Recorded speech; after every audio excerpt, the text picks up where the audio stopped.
So আমাদের গত পার্টের অ্যাম্বুলেন্সের ঘটনাটি আমরা যেটি আপনাদেরকে শুনেছিলাম সেই ঘটনার পার্ট টু আজকে আপনাদের শোনাবো। সো পার্ট টু যেভাবে অ্যাম্বুলেন্স চালক এবং সেই ডোমের মাঝখানে কথা হচ্ছিল আমরা সেখান থেকেই শুরু করতেছি। ডোম অ্যাম্বুলেন্স চালককে বলে যে সে নাকি সেই অ্যাম্বুলেন্স ড্রাইভারকে বারবার স্বপ্নে দেখছিল এবং সেই অ্যাম্বুলেন্স চালক ডোমকে বলছিল পাথরটি ফিরিয়ে দিতে। অ্যাম্বুলেন্স চালক ডোমের কথা শুনে খুব অবাক হচ্ছিল, কারণ সেও সেই একই স্বপ্ন দেখছিল যে কোনো একটি ছেলে তার বারান্দায় এসে কান্না করতেছে। অ্যাম্বুলেন্স চালক এসব শুনে ডোমকে জিজ্ঞেস করছিল কে আপনি এবং আমার কাছে কি চান। এদের দুজনের এসব কথোপকথনের মাঝে ডাক্তারও তাদেরকে বলে যে সেই লাশটি পোস্টমর্টম করার পর থেকেই ডাক্তারও নাকি ছোটোখাটো কোনো স্বপ্ন দেখছিল এবং ডাক্তার তার স্বপ্নের বর্ণনা দেয় এমনভাবে যে সেই লাশটি পোস্টমর্টম করার পর থেকেই ডাক্তার একটি 16 থেকে 17 বয়সের ছেলেকে তার বারান্দায় দেখতো রাতের বেলা রোজ, এবং তার হাতের সেই অনামিকা আঙ্গুলটি কাটা, এবং সেই ছেলেটি ডাক্তারের দিকে তাকিয়ে বারবার ডাকছিল এবং ডাক্তারকে হয়তো বোঝানোর চেষ্টা করছিল যে তার হাতের সেই আঙ্গুলটি কাটা। ডাক্তার এসবের দিকে মনোনিবেশ না করে বারবার ছেলেটি তার দিকে তাকাচ্ছিল এবং ছেলেটি তাকে বলে যে মর্গ থেকে নাকি তার একটি জিনিস হারিয়ে গেছে এবং সেই জিনিসটি হাসপাতালের সঙ্গে জড়িত কারো কাছেই আছে। এসব বলতে বলতে ছেলেটি কান্না করতে থাকে এবং তার জিনিসটি তাকে ফিরিয়ে দিতে বলে। ডাক্তার প্রতি রাতেই তাকে এভাবে তার বারান্দায় বসে কান্না করতে দেখত। এসব কথোপকথন শেষে তাদের তিনজনের মনে এক প্রকার ধোঁয়াশা সৃষ্টি হয় এবং এসব কি হচ্ছে তারা এসব ঘটনার কোনো রহস্যই খুঁজে পাচ্ছিল না, এবং তারা তিনজনই এসব ঘটনার রহস্য খুঁজে না পেয়ে শেষ অবধি পুলিশের কাছে যায় এবং সমস্ত ঘটনা খুলে বলে পুলিশের কাছে সাহায্য চায় এবং সেই লাশটির তথ্য চায়, কিন্তু পুলিশ তাদেরকে সরাসরি তথ্য দিতে না করে এবং পুলিশ তাদের কাছে তথ্য চাওয়ার কারণ জানতে চাইলে তারা জানায় যে তাদের সঙ্গে ইদানিং সব ভৌতিক ঘটনা ঘটছিল, কিন্তু পুলিশ তাদের সব ঘটনা হাসি ঠাট্টায় উড়িয়ে দিয়ে পুলিশ তাদেরকে থানা থেকে চলে যেতে বলে। এবং অবাক করার বিষয় হলো সেদিনের পর থেকে অ্যাম্বুলেন্স চালক এবং ডাক্তারের সঙ্গে আর কোনো প্রকার ঘটনা ঘটেনি, কিন্তু সেখান থেকে ফিরে আসার পর থেকেই ডোমের জীবনে শুরু হয় এক বিভীষিকাময় ঘটনা। ডোম সেদিন বাড়ি ফিরে রাতে স্বপ্ন দেখে এক নীল রঙের শাড়ি পরা মহিলাকে, এবং সেই মহিলা ডোমকে বলে যে সে যাতে কোনোভাবেই একটি জিনিস অ্যাম্বুলেন্স চালককে না দেয়। অ্যাম্বুলেন্স চালককে যদি সে কোনো কিছু দেয় তাহলে নাকি খুব খারাপ কিছু হয়ে যাবে। এবং কিছুক্ষণ পরেই আবার ডোম স্বপ্নে দেখে যে অ্যাম্বুলেন্স চালকটি তার স্বপ্নে এসে তার কাছে কিছু একটা চাচ্ছে, এবং অ্যাম্বুলেন্স চালক তাকে বলে যে যদি সে জিনিসটি তাকে না দেয় তাহলে সেই নীল রঙের শাড়ি পরা মহিলাটি এসে তার খুব বড় ক্ষতি করবে। কিন্তু ডোম কোনোভাবেই বুঝতে পারছিল না যে সেই মহিলাটি এবং অ্যাম্বুলেন্স চালকটি তার কাছে আসলে কি চাচ্ছে। আসলে তারা সেই ডোমের কাছে সেই পাথরটি চাচ্ছিল, কিন্তু ডোম কোনোভাবেই মনে করতে পারছিল না যে সে সেই মহিলাটি এবং অ্যাম্বুলেন্স চালকটি তার কাছে কি চাচ্ছে। এরপর থেকে প্রতি রাতেই ডোম সেই সেম স্বপ্ন দেখা শুরু করে এবং সেই নীল রঙের শাড়ি পরা মহিলাটি এসে তাকে বলে যে পাথরটি দিয়ে দিতে তাকে, কিন্তু ডোম কোনোভাবেই বুঝতে পারছিল না যে সে কী করবে এবং সে কোনোভাবেই মনে করতে পারছিল না যে সেই নীল রঙের শাড়ি পরা মহিলাটি তার কাছে কী চাচ্ছে। এবং সেই নীল রঙের শাড়ি পরা মহিলাটি ডোমকে বলছিল যে সে যদি তাকে সেই জিনিসটি না দেয় সে তাকে খুব বড় একটা ক্ষতি করে ফেলবে।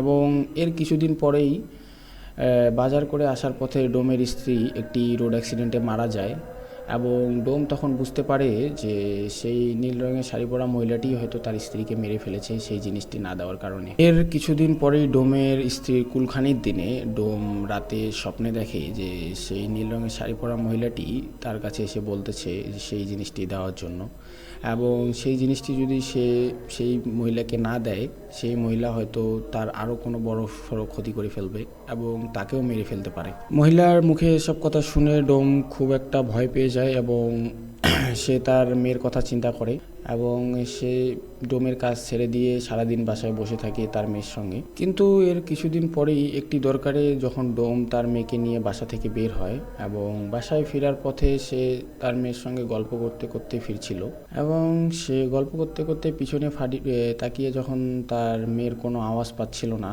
এবং খানিকক্ষণ পর যখন ডোম তার স্ত্রী যে জায়গায় রোড অ্যাক্সিডেন্ট করে মারা গিয়েছিল সেই জায়গায় চলে আসে এবং পিছনে ফিরে দেখে যে তার মেয়েও সেমভাবে তার স্ত্রীর মতো সেই জায়গায় অ্যাক্সিডেন্ট করে মারা গিয়েছে এবং এসব দেখে ডোম কোনো কোনো কুলকিনারা খুঁজে পাচ্ছিল না এবং সে বুকে জমাট কষ্ট নিয়ে তার মেয়েকেই সেখানেই দাফন করে চলে আসে এবং রাতে ডোম আবারও সেই মহিলাকে স্বপ্নে দেখে এবং সেই মহিলা তাকে এসে বলে সেই জিনিসটি তাকে দেওয়ার জন্য এবং সেই মহিলা আবারও বলে যে আমি তোর স্ত্রীকে এবং তোর মেয়েকে দুজনকেই মেরে ফেলেছি, তোর পরিবার তো পুরোপুরি শেষ, তবুও তুই কেন আমাকে সেই জিনিসটি ফিরিয়ে দিচ্ছিস না? আমি চাইলেও তোকেও মেরে ফেলতে পারি, কিন্তু আমি তোকে মারছি না কারণ আমার সেই জিনিসটি তোর কাছে আছে। এবং খানিকক্ষণ পর আবার ডোম স্বপ্নে দেখে যে সে অ্যাম্বুলেন্স চালক তার কাছে এসে সেই জিনিসটি চাইছে এবং তাকে বলছে যে আপনি জিনিসটি দয়া করে আমাকে ফিরিয়ে দিন, আপনার পরিবারের তো দুজন সদস্যকে সেই মহিলা মেরে ফেলেছে, আপনাকেও মেরে ফেলবে, দয়া করে আপনি বাঁচতে চাইলে আমাকে সেই জিনিসটি ফিরিয়ে দিন। কিন্তু ডোম কোনোভাবেই বুঝতে পারছিল না যে সেই দুজন লোক, মহিলাটি এবং অ্যাম্বুলেন্স চালক, তার কাছে কী চাচ্ছে। সে কোনোভাবে বুঝতে পারছিল না সেই জিনিসটি তাদের কোথা থেকে দিবে। এবং এসব ঘটনা প্রতিনিয়ত ডোমের সঙ্গে ঘটতেই থাকে এবং ডোম এসব ঘটনা সহ্য করতে না পেরে এক প্রকার প্রায় পাগলের মতো হয়ে যায় এবং একদিন সে এসব ঘটনা তার এক বন্ধুর সঙ্গে শেয়ার করে এবং তার বন্ধু তাকে একজন হুজুরের সঙ্গে যোগাযোগ করার জন্য পরামর্শ দেন এবং একদিন বিকেলে ডোমের বন্ধু তাকে ফোন দিয়ে বলে যে সে তাদের মসজিদের মুয়াজ্জিন সাহেবের সঙ্গে কথা বলেছে এবং তারা বিকেলে ডোমের সঙ্গে তাকে দেখা করিয়ে দিবে এবং ডোম তাদের হুজুরের সঙ্গে দেখা করতে যাওয়ার আগে বিকেলবেলা একটু ঘুমিয়ে পড়ে এবং সে স্বপ্নে আবার সেই মহিলাকে দেখে এবং মহিলাটি তাকে বলে না না না, ভুলেও সেই হুজুরের সঙ্গে দেখা করিস না, সেই হুজুর তোর কোনো উপকার করতে পারবে না। এবং স্বপ্নটি দেখে ডোম খুব ভয় পেয়ে যায় এবং সে ঘুম থেকে উঠে সরাসরি হুজুরের সঙ্গে দেখা করতে যায়। কিন্তু হুজুরের সঙ্গে দেখা করতে যাওয়ার সময় সে কাকতালীয়ভাবে তার স্ত্রী এবং তার মেয়ে যেই জায়গায় রোড অ্যাক্সিডেন্ট করে সেই জায়গায় ডোমও একটি অ্যাক্সিডেন্ট করে এবং সে তার হাঁটু থেকে নিচ অবধি পুরোপুরি অংশটি হারিয়ে ফেলে। অ্যাক্সিডেন্ট করে ডোম হাসপাতালে যখন ভর্তি ছিল এবং হাসপাতালে ভর্তি থাকা অবস্থাতেও ডোম স্বপ্নে সেই নীল রঙের শাড়ি পরা মহিলাটিকে স্বপ্নে দেখে এবং সেই মহিলাটি তাকে বলে যে আমাকে তুই জিনিসটি ফিরিয়ে দিচ্ছিস না কেন? আমি তো চাইলেই তোকে মেরে ফেলতে পারি, কিন্তু আমি তোকে মারছি না কারণ সেই জিনিসটি তোর কাছে আছে। ডোমের অ্যাক্সিডেন্টের কথা শুনে ডোমের বন্ধু সরাসরি হুজুরকে নিয়ে হাসপাতালে চলে আসে এবং হুজুর এসে ডোমের কাছ থেকে তার জীবনে কি কি ঘটনা ঘটেছে সব কিছু শুনতে চায়।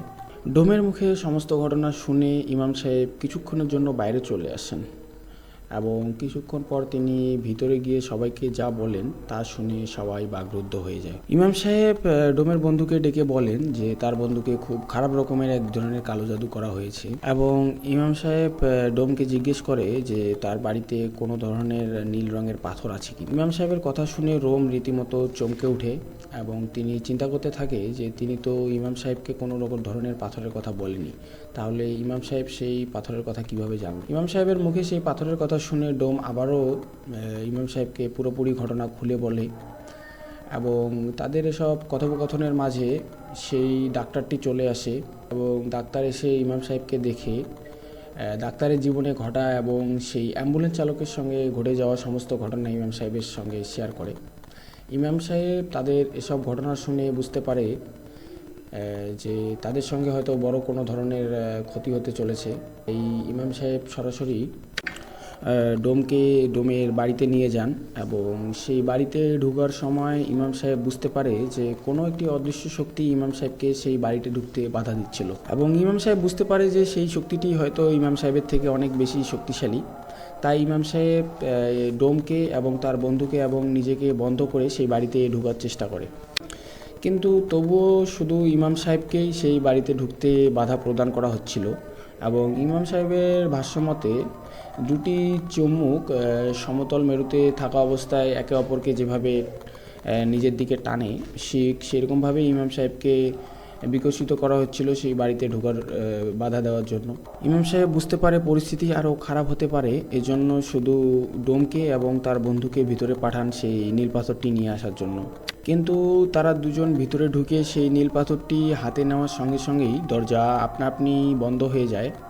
এসব দেখে ইমাম সাহেব অনেক চেষ্টা করেন পরিস্থিতি নিজের আয়ত্তায় আনার জন্য, কিন্তু তিনি কোনোভাবেই পেরে উঠছিলেন না সেই অদৃশ্য শক্তির সঙ্গে, এবং তিনি তার ওস্তাদকে ফোন করেন। তিনি তার ওস্তাদের সাহায্যে তাদের দুজনকে ঘর থেকে বের করতে সক্ষম হন, কিন্তু এরপরেও কোনোভাবেই ইমাম সাহেব সেই নীল রঙের পাথরটি নিজের হাতে নিতে পারতেছিলেন না। কিন্তু আল্লাহর তাদবীরের উপর তো কোনো কিছু নেই, তাই ইমাম সাহেব অনেক চেষ্টা করে সেই নীল রঙের পাথরটি তার একটি সাদা বক্সে বন্দি করেন, এবং ইমাম সাহেব নিজের তাদবীরের মাধ্যমে এই ঘটনার পিছনে যারা ঘটিয়েছে ঘটনাটি তার সমস্ত কিছু তথ্য তিনি জেনে গিয়েছিলেন। এবং ইমাম সাহেব সেই 16 থেকে 17 বছর বয়সী ছেলেটির বাড়ির দিকে রওনা হন। ইমাম সাহেবের মূল উদ্দেশ্য ছিল ঘটনাটি সমস্ত তথ্য বের করা এবং ডোমকে এবং সেই অ্যাম্বুলেন্স চালক ও ডাক্তারকে এই ঘটনা থেকে মুক্ত করা। মূলত ডোম অ্যাম্বুলেন্স চালক ও ডাক্তারের এই ঘটনার সঙ্গে সরাসরি সম্পৃক্ত না থাকলেও ডোম এই ঘটনার সঙ্গে সরাসরি সম্পৃক্ত ছিল, এবং ডোমকে খুব মারাত্মকভাবে সেই মহিলাটি ক্ষতি করছিল এবং তার মেয়েকে এবং স্ত্রীকেও সেই মহিলাটি মেরে ফেলেছিল। ডোমকে বাঁচানোর জন্যই মূলত ইমাম সাহেব সেই ছেলেটির বাড়ির দিকে রওনা হয় এবং সমস্ত ঘটনা জানার জন্য। তো ঘটনাটি আজকে এখান পর্যন্তই। বাকি পার্টটুকু আপনারা শুনতে চাইলে অবশ্যই কমেন্ট করে জানাবেন। তো ঘটনাটি আজকে এখান পর্যন্তই ছিল। সবাইকে আল্লাহ হাফেজ।